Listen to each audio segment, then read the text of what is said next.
As I told you, the metals react with acids and water on the basis of their reactivity. This means that some metals are chemically very reactive, whereas other metals are less reactive or unreactive. On the basis of vigor of reactions of various metals with oxygen, water, and acid, the metals have been arranged in a series according to their chemical reactivities. The arrangement of metals in a vertical column in the order of decreasing reactivities is called the reactivity series of metals. This is reactivity series of metal, and in this series the most reactive metal is placed at the top, whereas the least reactive metal present at the bottom.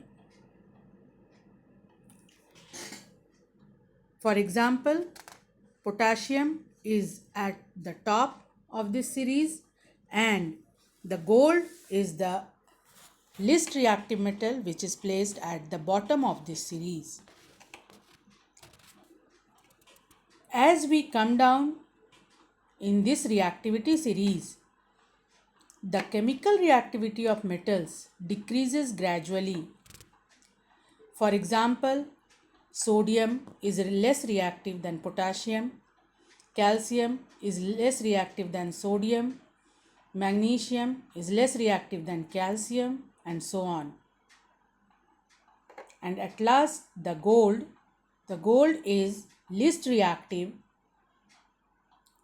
and so it is placed at the bottom of this reactivity series. We should remember this reactivity series of metals because it will help us in understanding the reaction of these metals with acids and water.